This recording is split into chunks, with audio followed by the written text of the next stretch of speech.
প্রিয় দর্শক, যে যেখান থেকে দেখছেন দেশ এবং দেশের বাইরে, আমরা উপস্থিত আছি বাংলাদেশ ইয়ুথ ফোরামের সভাপতি জনাব সাইদুর রহমানের সামনে, যিনি 15 দলীয় সমমনা গণতান্ত্রিক জোটেরও প্রধান সমন্বয়ক।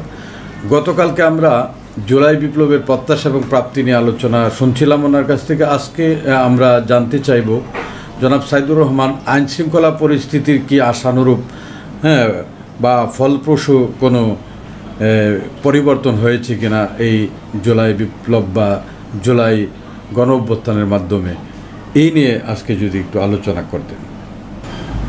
ধন্যবাদ। বিষণ্ণ জেগুত্তর পরিবারকে আমার পক্ষ থেকে এবং আমার জোট 15 দলীয় সমমনা গণতান্ত্রিক জোটের পক্ষ থেকে, বিশেষ করে আমার বাড়ি ময়মনসিংহ ঈশ্বরগঞ্জ উপজেলাবাসীর পক্ষ থেকে আপনাকে আন্তরিক অভিনন্দন এবং শুভেচ্ছা।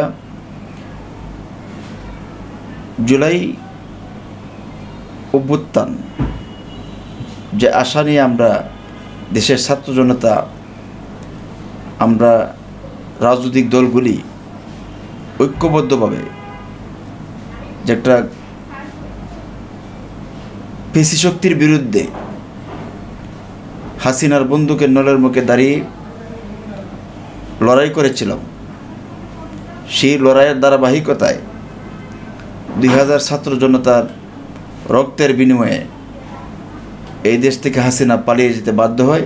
শুধু তাই নয়, হাসিনার মন্ত্রিপরিষদ, তার দলের নেতৃবৃন্দ, এমনকি মসজিদের ইমাম পর্যন্ত পালিয়ে যেতে বাধ্য হয়েছিল। কিন্তু দুঃখজনক হলো সত্য যে আপনার আইন শৃঙ্খলার কথা যেটা বলছেন, পুলিশ এদেশের হাজার হাজার মায়ের বুক খালি করেছে, অনেক মা বোনদের বিধবা করেছে, পাখির মতো গুলি করে তারা মানুষকে হত্যা করেছে। এই হত্যাকারীরা যারা হত্যা করছে, ওরা এখনও বিভিন্ন জায়গায় বহাল তবিয়তে আছে। তা আমি আমার জেলা যেহেতু ময়মনসিংহ, আমার এলাকার কথা আমার বেশি বলতে হয়, সে কারণেই আমাদের ময়মনসিংহের যে বিভাগীয় ডিআইজি কিবরিয়া সাহেব, আমার জানা মতো উনি ভালো মানুষ, কিন্তু ওনার রেঞ্জে পেশিবাদের সেই পুলিশ লীগ গাপটি মেরে বসে আছে।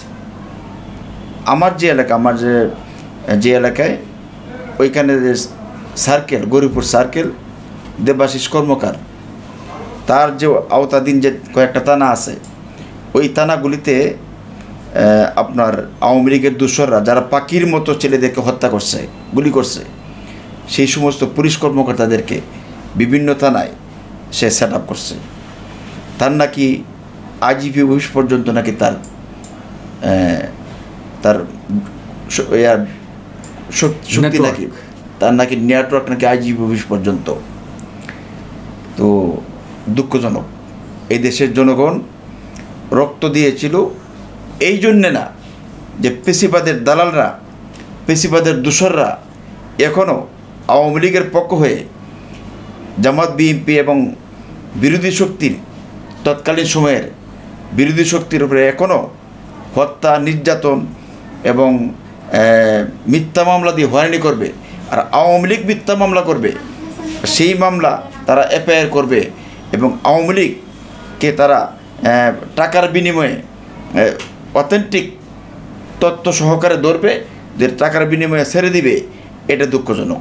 এই আমলে 5 তারিখের পর আমি আপনার মাধ্যমে দেশবাসীকে এবং সরকারকে পরিষ্কার বলতে চাই যে পেশিবাদ মুক্ত বাংলাদেশ গড়তে হলে এই পুলিশ লীগকে বিচারের আওতায় আনতে হবে।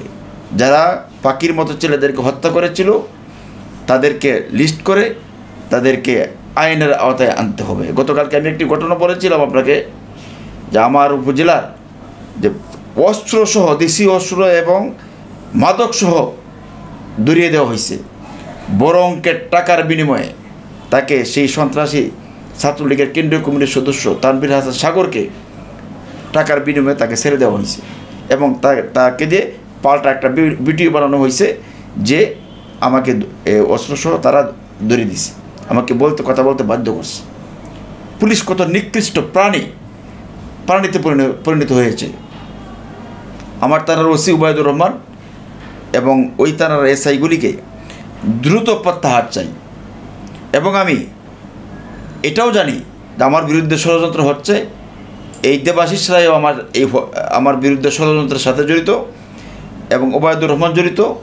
যে কোনো মুহূর্তে আমাকে হত্যা করা করতে পারে, সেই জন্য আমি আইজিপিকেও অবহিত করব।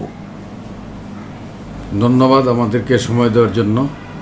আশা করি জুলাই যে অভ্যুত্থান, এই অভ্যুত্থানের যে ফলাফল জনগণ এবং দেশবাসী এর সুফল পাবে, এ আশা ব্যক্ত করে ধন্যবাদ জানাচ্ছি আপনাকে। আপনাকেও ধন্যবাদ। আমিও আশাবাদী অভ্যুত্থানের যেন ব্যর্থ না হয়।